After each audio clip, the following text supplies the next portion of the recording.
Good evening from the News Radio, 1120 a.m. and 93.7 FM KPNW studios. I am Zorg from the parallel universe referred to as Oregon. You can just call me Bill. By the way, I co-host the Wake Up Call, heard Monday through Friday, 6 a.m. to 9 on this fine radio station and streaming on live at kpnw.com. And this look at our parallel universe, our strange world, is Dr. Michael Bratland of Chris Dental, where if you call him today, he'll see you today. And he lives here too and shakes his head and says, well, we better get lasers to clean your teeth because this is Oregon and we do it differently. He actually does. All right, here's a look at the stories we're following. And a big part of this is going to do with Oregon's Governor Tina Kotek, or more succinctly, the First Lady of Oregon, Tina Kotek's wife. And so this is what it's all rolling out in such a weird way. It's very difficult to really fathom. So I'll do my best. So over the weekend, it came out that Oregon Governor Tina Kotek's office was in the middle of a very high-level shakeup because 3 of the governor's top aides said, we want out. They're leaving. And they include her chief of staff, Andrea Cooper, her deputy chief of staff, Lindsay O'Brien, and special advisor, Abby Tibbs. And those 3 people comprise, well, 3 of her 4 most senior aides that Kotek's office lists as its executive team. Now, you would ask, well, why is that? Well, the governor's office really isn't responding to any questions about why these people are leaving, but they are. And at least 2 news outlets are reporting that it's a result of Tina Kotek's wife, Amy Kotek Wilson, who, it turns out, is getting an office right next door to the governor's and has a taxpayer-paid staff. Now, Kotek Wilson is a social worker, and she has a degree in social work, and she regularly attends, it turns out, staff meetings about behavioral health, which is one of the governor's top priorities. Well, it's also being reported that Kotek Wilson's desire to be not only more involved in that, but also in the office in general, has led to tensions with Kotek's top executive staff, the ones that are quitting. And according to at least 3 individuals that apparently aren't going public that are familiar with it, they're saying this is why these 3 people are leaving. Now, not only is she getting an office, but also she's getting her own staffer, Malia Masiba, a state employee currently working as a legislative director at the Oregon Department of Administrative Services. And she is going to move to the governor's office to support Kotek Wilson. And there are more reports that have come out that they have objected to Kotek Wilson inserting herself into the actual workings of the office in areas where it's claimed she doesn't have any expertise. Okay, now, then you fast forward to Monday night. And on Monday night, well, there was a press release sent out from Governor Tina Kotek's office that was supposedly more information about the role that First Lady Amy Kotek Wilson is going to have. Now, I mentioned the staffer that's moving in. That's a paid staffer who is paid $143,808 annually. So she's getting a paid staffer, and her pay isn't going to change. The only thing is that pay is now coming out of the governor's office budget. And the governor apparently is looking to establish an official office of the first staff. Now, how that would potentially work hasn't been determined, and the legislature would have to be asked for funding. And None of that has happened. It was also announced that Kotek Wilson has been attending staff meetings and even scheduling meetings. This is a non-elected leader. And according to the governor's office, that will continue. She's also going to be traveling to the National Governor Association's First Spouses Retreat in Salt Lake City with 2 state employees and Oregon State Police accompanying her. Now, in legal terms, and this all goes back to Governor John Kitzhaber, Kotek, while not being paid, is still classified as a public official according to Oregon government ethics laws. And Kotek's office says the governor gave the Oregon State Police specific and direct direction to constantly provide protective security to the First Lady. So with all this blowing up, and with obvious allusions to nepotism, people are asking, didn't we kind of go through this with the aforementioned Governor John Kitzhaber, who ended up resigning over his girlfriend, who was still being called the First Lady Sylvia Hayes? Then you go to Tuesday night's release. Now, Amy Kotek Wilson, in a statement issued by Kotek's spokesperson Tuesday night, said that she, Amy Kotek Wilson, lives with a mental illness and is in recovery from alcohol use disorder. She says, I share this information about myself now and in the hopes it will make a difference and reduce stigma. For who? Kotek Wilson said that in the statement that Oregonians struggle with mental health challenges and addiction. And she says she's speaking out in order to help others.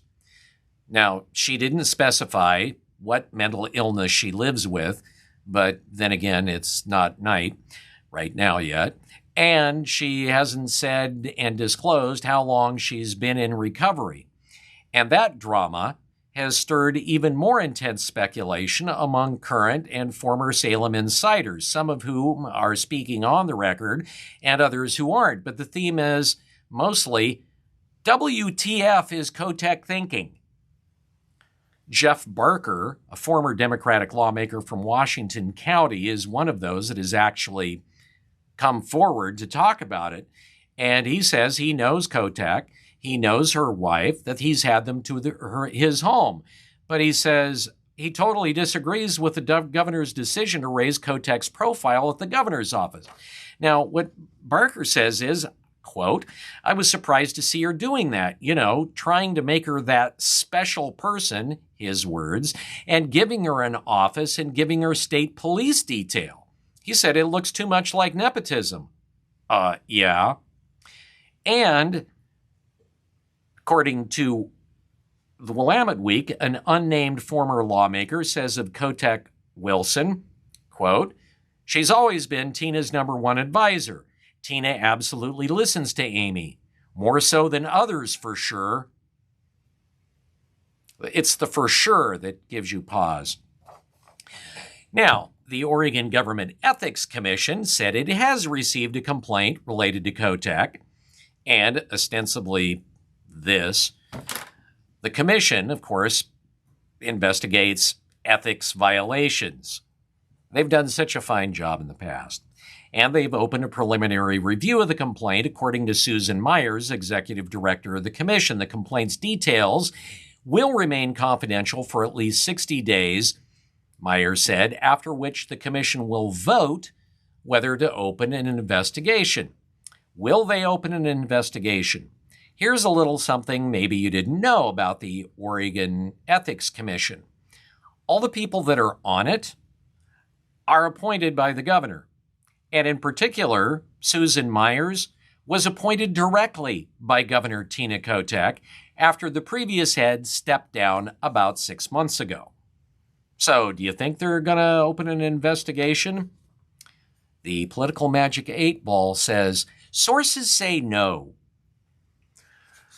All right, moving away from the drama of that, State Representative Shelley Boshart Davis told a crowd of Future Farmer of America members that the government in Salem is a threat to farmers and ranchers. Boshart Davis says it's well known in the Capitol building that the legislature is simply unfriendly to agriculture. She said the high tax and regulation environment we're facing is challenging. She says the state doesn't create an encouraging environment for farmers and doesn't prioritize agriculture as an economic driver, putting it at a competitive disadvantage. Now, in case you're wondering, well, how is the state doing that? Here's a couple of examples. I think it was last week or the week before, we told you that now the state is shutting down small farms. And when I say small farms, I'm saying as small as half an acre, because they're watering their meager and small crops with well water on the property they own. But you see, the state now says they need a water right to do that they can't use any well water to do it without having water rights granted from the state. Even though any other commercial enterprise in Oregon, if you're running it from your home and you have a well, you can use up to 5,000 gallons of water a day to do whatever it is you need to do, say wash cars. Well, you can do that, but a half an acre and you can't even use 100 acres to irrigate it? Something's wrong with that. Here's another good one for you. For instance, let's say that you have a cow and maybe a goat, and let's say that you sell the milk from the goat or the cow at a farmer's market. To milk the cow, a single cow inside, you need a special permit and an expensive one and a license from the state of Oregon to even be able to do that. That's just for small farmers. And that's just a simple example of what we're talking about. So Portland must be a great place to do business. Portland Central City had the highest office vacancy rate of the 50 largest downtown office markets in the entire country at the end of last year, according to a report by real estate firm Colliers. The office vacancy rate in Portland's Central Business District reached 30.2% at the end of last year. That according to Colliers. That's up from 26.6% during the same time period the year previous, end of 2022. So why is that? Analysts say the problem is caused by three issues: crime, lack of cleanliness, and high taxes. High taxes in the state of Portland have made the city among the most expensive taxing districts in the nation. And what do we have to show for that? I'll get back to you. All right, Salem-Keizer Public Schools, they have been saying that they're looking at a budget shortfall. But that said, they reached a tentative agreement with their teachers' union for a contract agreement, narrowly averting a strike, and it will cost the district an extra $42.5 million. It includes a 9.75% pay increase, a one-time bonus payment, increases in health insurance contributions, and more new earning opportunities for staff. And they're already facing a budget hole that they said they didn't know how they were going to fill. Welcome to Oregon. Things look different here. All right, this look at the alternate universe brought to you by Dr. Michael Bratland of Chris Dental in Eugene, where if you call him today, he'll see you today. All right, Rick, we'll move away from the unreality and get into some realness with you, maybe